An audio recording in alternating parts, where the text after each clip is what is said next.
Ребят, всем привет! Привет из Германии уже. Утро. Сошел буквально с парома. И иду я на Хою. Везу макулатуру. Мне проехать надо 245 километров. Но я так понимаю, что за один прыжок я это не сделаю, потому что впереди ясный хобот пробочка. И поэтому я решил сделать паузу до Гамбурга. Заскочу я в Рейнфилд в магазин, отоварюсь и тогда пойду на Хою. И то, как я думал, что выгрузка у меня будет в Хое, и надеялся, вернее, что и загрузка будет там же. Так и получилось. Вчера получил задание. Хоя, выгрузка, Хоя, загрузка и на Данию. То есть я надеюсь, что в выходные буду стоять в Ротбе. Но дойду, не дойду, еще неизвестно. И во сколько я буду в Рейнфилде обратно в магазине. Поэтому как бы двух зайцев будем убивать. 50 километров мне до Рейнфилда. Сделаю паузу, чтобы потом уже не заезжать специально в магазин, а в крайнем случае стоять там на парке. Ну, не буду я там, в планах не буду я там стоять до воскресенья вечера, либо до понедельника. Потому что в Ротбе заходить вечером поздно уже нету смысла, там наверняка будет все занято. А в субботу с утра нормально можно зайти. Я люблю в Ротбе стоять, там интернет на халяву, и туалет есть нормальный. Душа, правда, нету. Ну, на душ будем надеяться на этот самый, на паром какой-нибудь из Травика. Или из Ростока какой-нибудь.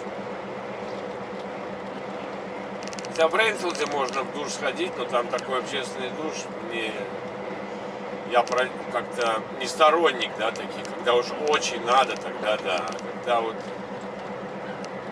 не особо это требуется, то можно как-то проигнорировать это дело, потому что они все холодные, они все, какие-то грибково небезопасные, так скажем. Вот здесь дорожка, ремонт. Ну что, встал я утречка не совсем рано, потому что получил Хою. Знаете, что не надо будет далеко ехать. Потому думал стартануть Парижскому где-то после 5. Ну, в итоге после 6 Парижскому стартанул. По латвийскому времени, то есть по местному где-то в 5:15 по местному я стартанул. Вот. Как-то так. Пришел, в Ротбе уже был свободный. А то я так понимал, что с утра там будет завал машин, все равно там дофига время потеряешь без толку. Все же, 1 мая отдыхали, потому что даже на паркинге я стоял, когда он был полный, машины проезжали, кто-то отъезжал, кто-то заезжал. Ну, в принципе, отъезжали в основном после 10, это после 9, да, чтобы Германия открывала вчера в 10 вечера. Вот. Ну а утром я проснулся, уже, 2 машины стоит. Я и за мной там коллега стоял. То вру, не за мной, передо мной стоял. За мной пусто было, да, ушел. И вот эти все машины, конечно, понеслись на Ротбе. Ну, у нас работа спокойная, мне там ничего не надо особенно торопиться. У нас редко бывает так фиксированное время, знаете, в этой конторе. Очень редко, очень. А так в основном. Вот у меня выгрузка на 8:30. Какие 8:30, если я, еще в Дании? Вот сейчас 8 часов, а у меня выгрузка на 8:30. Но это все ерунда, это просто... Потому что и загрузку дали на 8:30. Я ей говорю, пишу, это что за время? Это не обращай внимания. Главное загрузиться. Вот. Там бывает, что приедешь и ждешь долго. Поэтому я вот боюсь, что я даже приеду в Рейнфилд и магазин будет закрыт. Да и может так быть, что и мест нет. А там искать где-то. Можно, конечно, найти там и на шиномонтажку съездить, там есть места. Вот. Ну а так, если есть место, я сразу туда нырну, а не поеду в магазин. На обратном пути. Поэтому сейчас надо убить 2 зайцев. Вот. По-моему, там он... Не знаю, с скольки она работает, с 8 или с 9. Вот этот момент. Блин, точно я не знаю. Но буду проезжать, увижу. Со скольки. Хотя я там буду... 7:25. 8:25. Подожду. У меня пауза 45 минут. Подожду. Если они с 9. И потом смело пойду дальше. Вот. Недавно тут в ТикТоке вот эти видосы по относительно с чего начинать смену, молотки. Это понятно. Я всегда начинаю смену с молотков. И я как делаю? Открываю страну, ставлю на молоточки. Буквально там, не знаю, сколько времени. Я не делаю такой акцент. 10-15 минут. Кто-то говорит минимум 10 минут. Откуда вы взяли минимум 10 минут? Вот что это такое? Нет, нигде не написано, сколько ты должен начинать смену на молоточках. Якобы подготовка к началу вождения. Один может проверить за 3 минуты все, другой может проверить за час. Да? Это как называется, когда, помню, на флоте был, в море ходил, было такое требование на вахту прийти заблаговременно. Почему заблаговременно? Для того, чтобы уже приняв вахту, ты был в курсе всех событий на мосту или там у трапа. То есть одному это хватает 5 минут, другому 15, другому 20. Все зависит от человека. Поэтому у меня нет такой цели. У меня бывает и 2 минуты постою на молоточке, бывает и 5.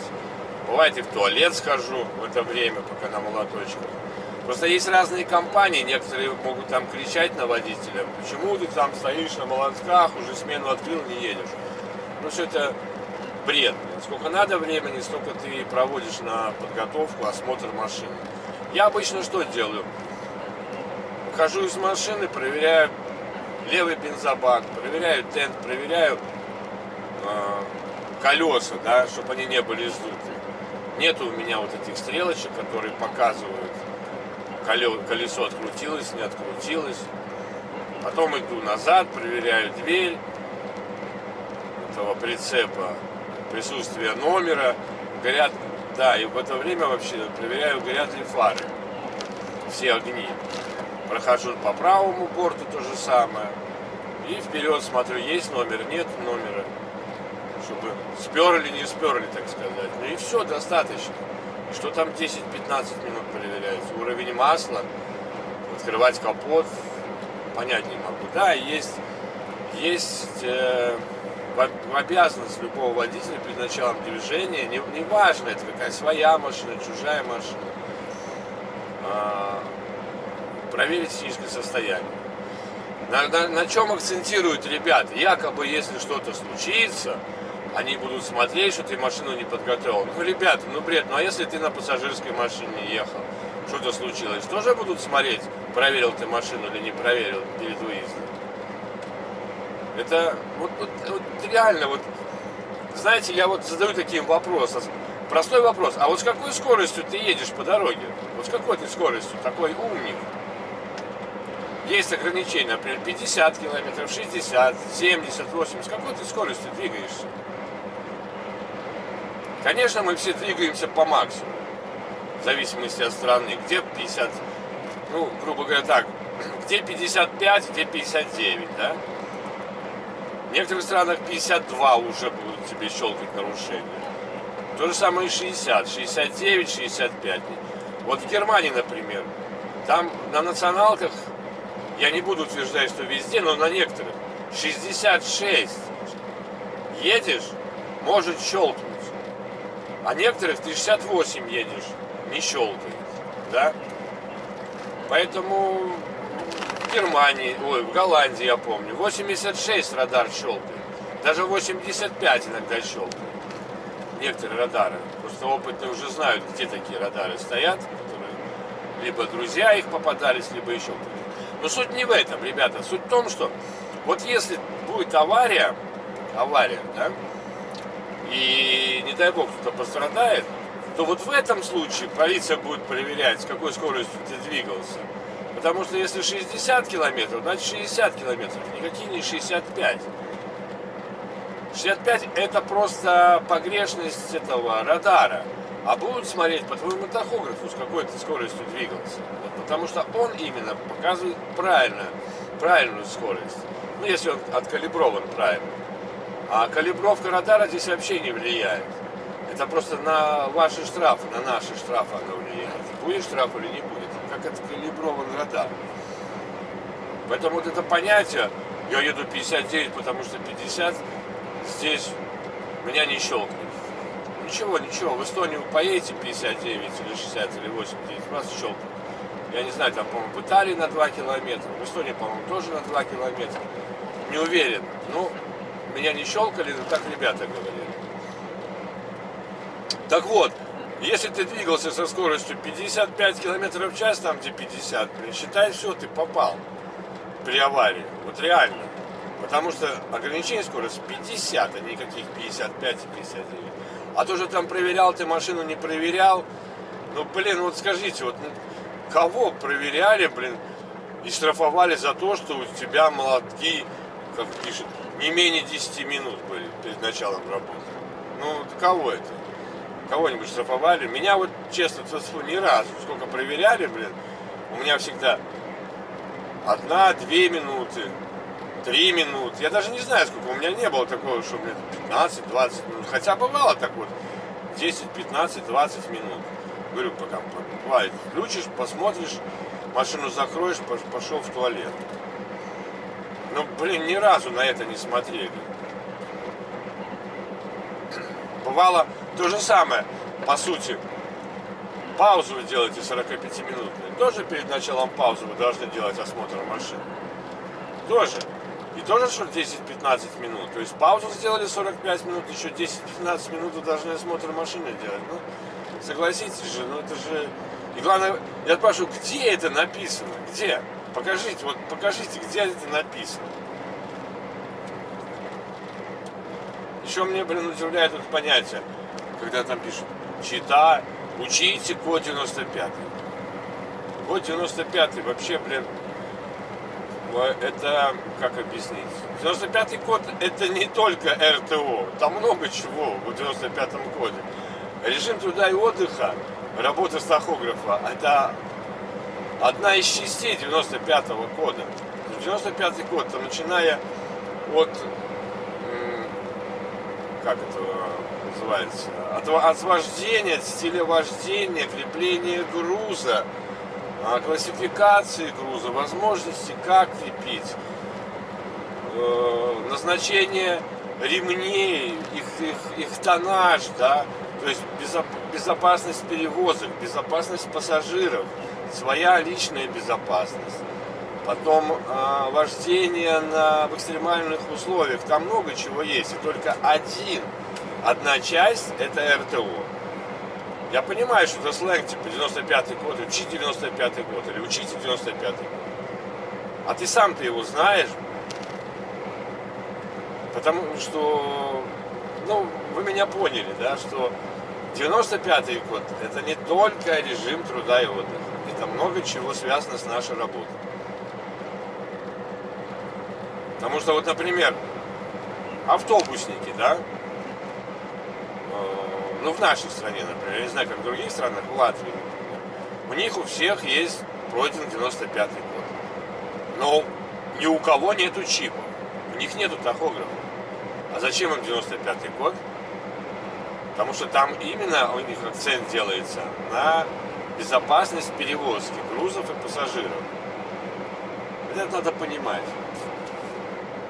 Поэтому хотите делайте 2 минуты, 3 минуты, 4, 5, 10, час, да хоть 2 часа, хоть всю смену делайте подготовку к выезду. Все зависит от ситуации. Поэтому, ну нигде не написано сколько. И даже в этом самом, в РТО, об этом я не видел вообще, чтобы там что-то было сказано про подготовку к рейсу. Да? Единственное, что это другая работа, но там нигде об этом не сказано. Это просто, не просто, это правило для любого водителя перед началом рейса, любого рейса, сделать проверку двигателя. В некоторых случаях техобслуживание, техосмотр, я не знаю, как это сказать правильно. Если я не прав, напишите в комментариях, я не буду спорить. Вот. Я просто сказал вам свою точку зрения относительно этого. Очень много чего интересного в ТикТоке услышишь, и все такие категоричные. Ну, вот реально даже смешно становится. Так, некоторые доказывают, 8-часовой рабочий день, нельзя больше работать. Ну, не понимают, что одно дело, ты работаешь по месту своей работы, жительство, да, там скажем, утром пошел на работу и вернулся, другое дело, ты в международных перевозках. Когда почитайте это самое, для чего создан режим труда-отдыха, к кому он относится, к каким странам он относится, и будете очень удивлены, что РТО работает только, грубо говоря, в странах ЕС. Такой вот это. Особенно, ну, может, не все РТО работает в странах ЕС, а вот пакет мобильности это для стран ЕС. Даже многие не знают, что если некоторые нюансы на паромах, да, прервать паузу, это он не касается водителей из не ЕС, не стран Евросоюза. Ну, не водители, а фирмы. Ну, например, вы водитель из Казахстана, у вас казахская фура. Вам пакет мобильности некоторые пункты не касаются. Они вам не разрешают. Там какие-то паузы срываются. Почитайте, очень интересно. Я сам был удивлен. Ну ладно, все это хорошо, с одной стороны, а с другой стороны, все очень хорошо. А вообще, тахограф это хорошая штука, он контролирует нашу работу, он помогает нам. Другое дело, что вот эти баги, проверяющие, контролирующие, очень большой, как бы, наша большая зависимость от человеческого фактора. Вот я честно скажу, я сейчас вот еду с нарушением, на которое взял шеф. Попросил меня просто... У меня был паром, но чтобы доехать до парома, мне пришлось отработать более 12 часов. Шеф попросил, говорит, ну, Олег, вот, ну надо. Я, говорит, беру все на себя. Я говорю, ну смотри, ты берешь на себя на 2 месяца. 2 месяца, говорю. Понимаешь? Это было 18 марта. Это раз. Второе,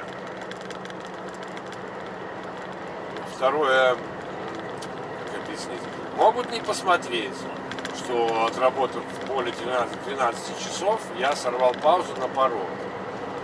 все может быть. Я говорю, ну смотри сам.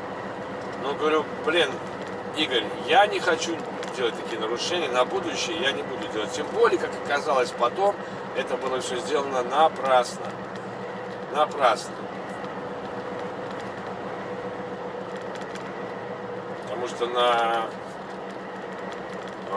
погрузку я все равно не успел. Ну, мне по Швеции надо было 550 километров проехать. На выгрузку я успел, на погрузку нет.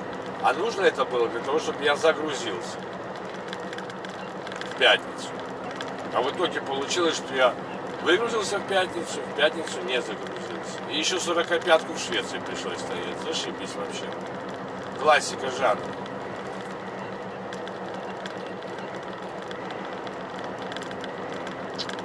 А так бы спокойно отстоял, в понедельник приехал, даже не в понедельник, а в эту. Да на следующий день бы приехал, проехал бы там до выгрузки и постоял бы там. В понедельник выгрузился и в понедельник загрузился. Потому что все равно мне потом пришлось ехать с того места, потому что у меня закончилось время вождения. Вождение, я уже не помню. Не, у меня заканчивалось время рабочее. Рабочее время у меня заканчивалось, да. Что мне пришлось остановиться на 45-ку там, возле места выгрузки. Но там такое не совсем хорошее место было, блин, 45-ку там было бы тяжело стоять. Я поехал там на свой паркинг в Швеции. И пришлось там стоять. И тогда вот чип-карту я не вытаскивал. Это однозначно, нафиг надо. И потом в итоге все равно пришлось ехать 100 километров до выгрузки. То есть я бы спокойно в понедельник выгрузился и спокойно в понедельник доехал. Все то же самое, без нарушений. А теперь, извини, ты мне обещал, на тебе висит. Ну, может быть, это там не посчитают как нарушение. А тем более проверка фирмы сейчас будет. Уже, вернее, запросили. Я ему сейчас же говорю, что проверка фирмы будет в мае. Ну, надеюсь, все нормально будет. Ну, посмотрим, нормально, ненормально, глянем. Надеюсь, что все нормально будет. Но я сказал, что это не мои проблемы, так сказать.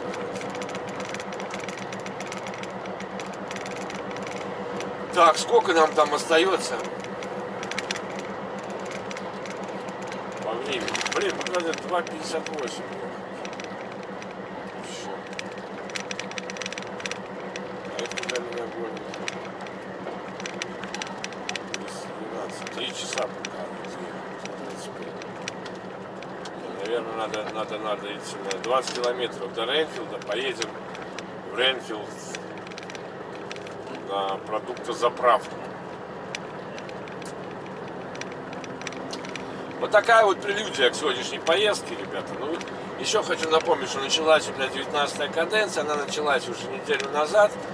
Это вторая попытка записать видео, потому что первая попытка, видео нормально записалось с регистратора, но оказалось, тут столько этих жучков, они так обсирают лобовуху, что мама не горю. Я посмотрел прямо перед камерой, пятно, как будто, птица там нафигячила мне своим этим гуаном, как оно называется, гуано.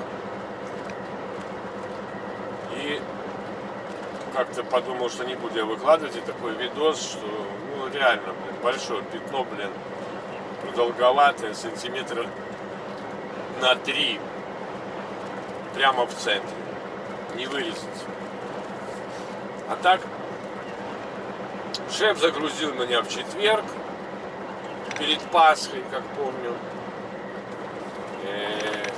Я приехал в Латвию из деревни.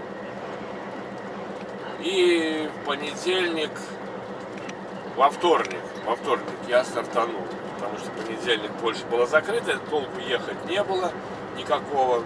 Что там, проеду 3 часа и все, и надо стоять до открытия этого самого Польши. А там и встать-то негде будет, потому что все стоят типа на отдыхе. Поэтому с утречка в 6 часов я выехал из Риги, прошел Литву, Польшу, в Польше помылся, в Польше заправился. Вот. Вот до мойки ехал долго. Ну, этот коллапс на Одер, это, конечно, блин, он выпешивает.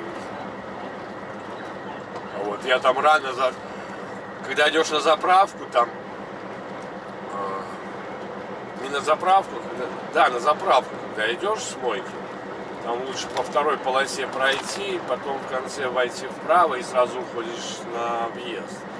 Это ребята понимают, это не на границу ты идешь. Вот. И я там рано зашел справа, и, блин, короче, где-то 3 часа я стоял, нафиг, пока на заправку. И, соответственно, я там и не поехал. Я с утра встал рано и быстренько прошел границу. Потом в Германии выгрузился. Это была фанера. И загрузился. Чем я загрузился? Чем-то я загрузился в Германии. Бам-бам-бам-бам. Уже не помню. Потом поехал в Данию. Там выгрузился, загрузился какими-то бигбэксами, удобрениями. Удобрения там или семена. Вот. Привез их в Германию. В Германии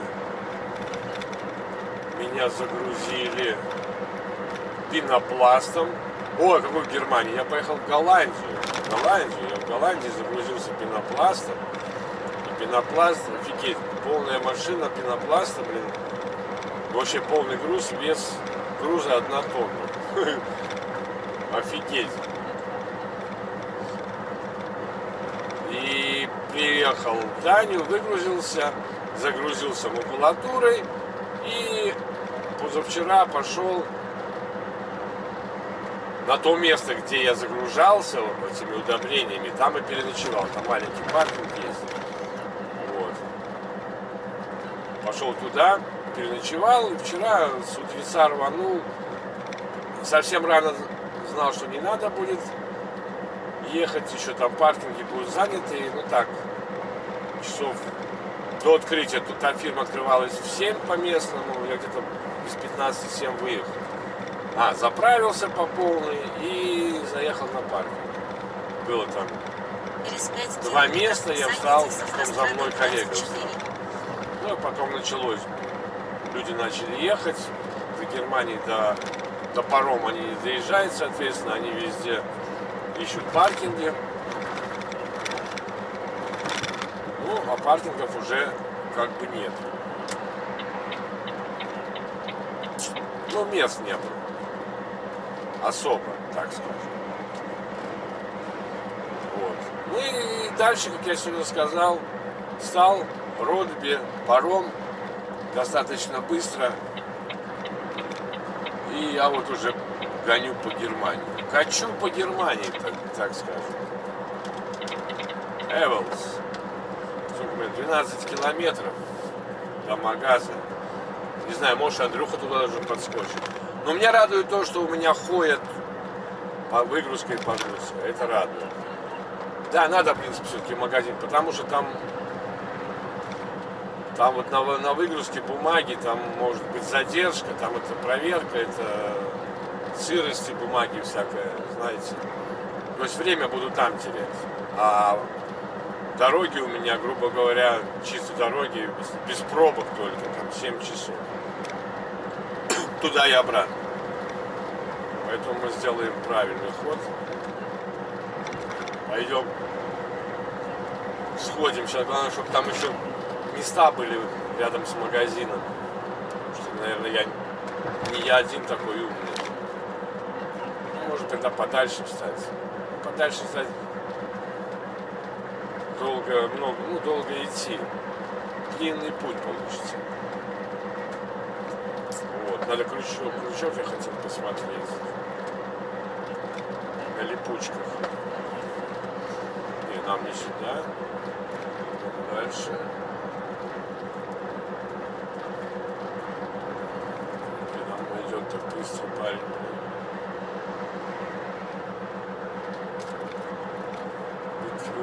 Бик. Ну, буду надеяться, что места будут с утра. Трафик сегодня должен быть большой, потому что вчера 1 мая был праздник, нельзя было ехать по Германии.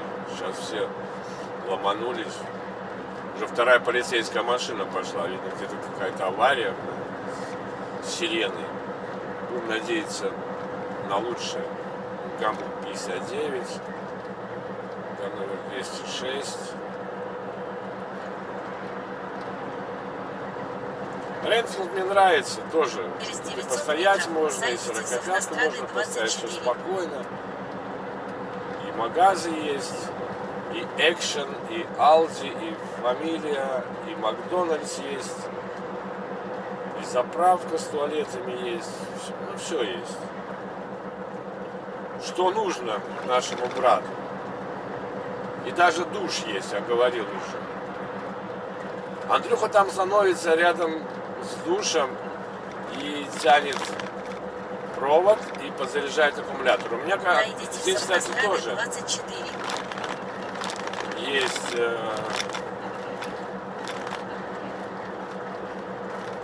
этот самый, как он называется, подзарядное устройство. И тоже можно подключить электричество. Как-нибудь надо попробовать. Я еще не пробовал ни разу, но такая возможность есть. Ну и у меня, кстати, здесь гелевые аккумуляторы стоят, ребята, знаете, как это удобно. Неудобно, а чувствуешь себя уверенно, что батарея не сядет. Я вот даже проверял, при выключенном включал свой инвертор, включал мультиварку, либо чайник, и да, мультиварку и чайник. Но вместе нет, меня выбивает этот предохранитель. Ну, почему? Потому что токи большие, потому выбивает.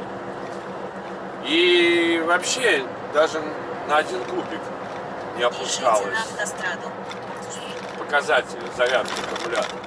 Очень рад, очень рад. А то на прошлой машине мне приходилось, обязательно запускать двигатель, обязательно ночью приходилось вставать, проверять зарядку, запускать. А здесь комфортно. И вообще здесь меню, все дела, конечно, машина новее, чем так. Даже не знаю, какого, 16-го года или какого года. Даже не смотрел техпаспорт, надо посмотреть. Ну и комфортнее для меня. Как-нибудь покажу вам машину. Изнутри кабины, кто видел в прошлых видео, как моя там выглядела кабина.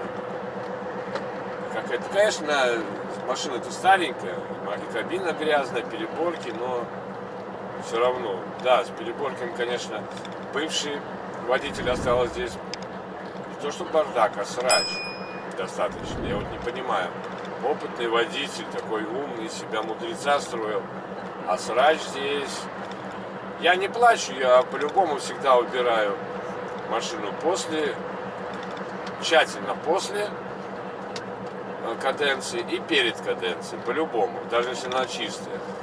Ну и в процессе. Но, блин, то, что здесь было, это, конечно, кошмар. Ну ничего, я полдня потратил, чтобы это все очистить. Ну, кроме переборок, соответственно. Подключал провода, снимал эти крышки защитные пластиковые, елки-палки, там в щелях масло, жир, рукой пальцем провел, такое ощущение, что можно на сковородку, блин, соскряпывать с пальца и картошку жарить. Реально. И запах от этого стоит. У меня тут куча дезодорантов, я его выветриваю.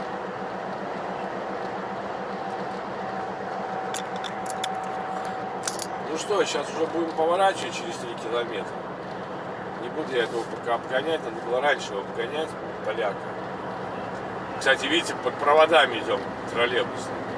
Я еще ни разу не видел машину, которая здесь занимается зарядкой, да, а вот коллега Леха, он, говорит, видел. Шла с рогами. Интересно. Или я вот видел машину, но я не как она заряжалась, она типа шла уже либо с опущенными, либо не надо было ему заряжаться. Это на небольшие расстояния такие поднимают, как, я не знаю даже как они выглядят, наверное, как палка, ну, две палки и поперечная, что-то такого типа. Тут заканчивается, хотя не заканчивается, переход на другую, что непонятно. Что-то дополнительно какую-то построили. До Ренфилда, может, и в Ренфилд поедем под проводами под этим.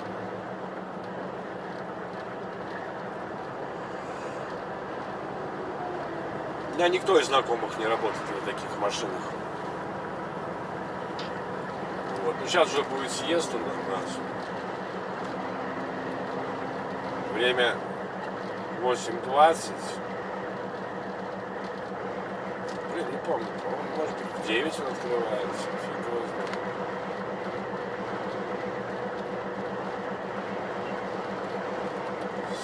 Ладно, поехали вправо.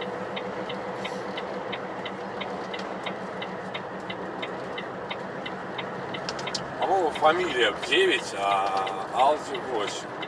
Могу ошибаться. Будем ехать, проезжать, увижу. Заходят люди или не заходят люди. Сейчас мы...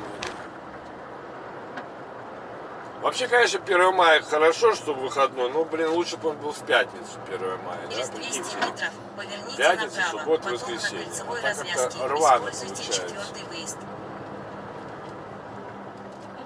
Верните Ну, направо, моей потом на компании по кольцевой барабану развязке выходные используйте оплачивают, все 4-й равно, блин, выезд. стоишь, платят, едешь, платят. Нету разницы. Через 200 метров на кольцевой развязке используйте 4-й выезд. Этот меня ведет, я ему не показал, что я иду в Ренфилд на магазин, он меня ведет на Хою сразу. Используйте 4-й выезд. На выезд пошел или куда?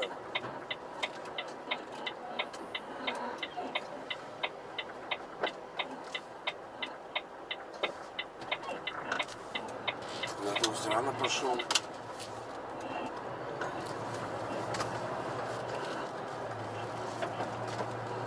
Никто туда не поехал из коллег? Нет. Значит, я первый.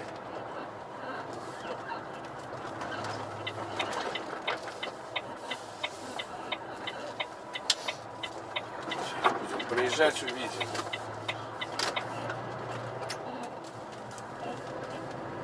Вот Action еще магазин есть впереди. Сейчас налево будем Если поворачивать, возможно, Макдональдс. поверните на 180 градусов, потом сразу на кольцевой А с развязке кольцевой направо сразу используйте там первый все выезд. эти. О, машин как много. Наверное, работает уже. Ну, Верните ой, налево, здесь свободно. потом Я сразу вот здесь слева на втором паркуюсь повороте обычно. поверните Хорошо. налево.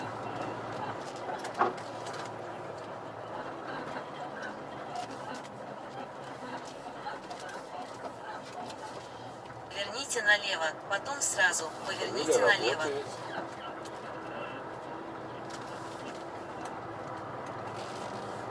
Алди. Верните Да, налево, открыто, все, потом поверните все налево. замечательно. Все замечательно. Через 200 метров на втором повороте поверните налево. А впереди, кстати, вот там мойка машин. Можно подъехать и помыть. Верните Машина. налево. Витька там постоянно мыл машину. Когда в Хейстеркампе работал, у меня там рука болит. Через 600 метров Сюда мы с ним поверните ездили, направо, даже потом видео на втором есть, как мы повороте сюда поверните ездим. направо.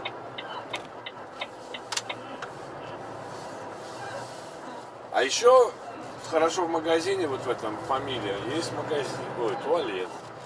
Так. Не знаю, в Алди есть, нету магазина туалета. Должен, наверное, быть. В Лидлах точно есть магазин. А что они вот так стоят? Коллега, блин.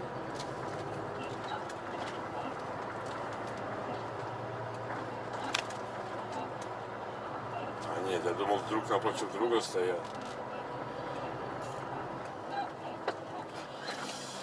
Пропустим мотоцикл.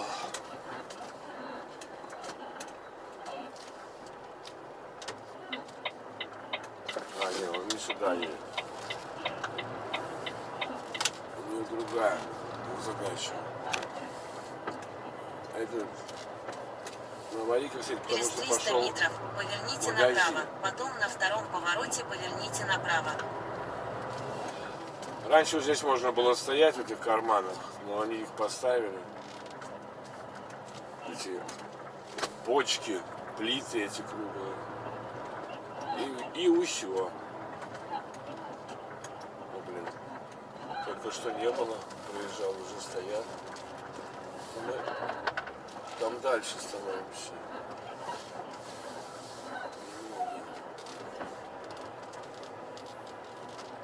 Только приехали, что ли? Что я ехал, не видел их.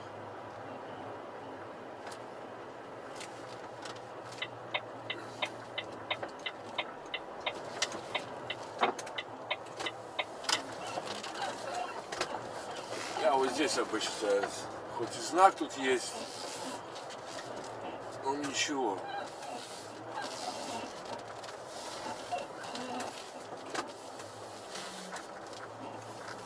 Можно встать, никому не мешая. Тем более, все понимают. Как вы приехали? Пойдем?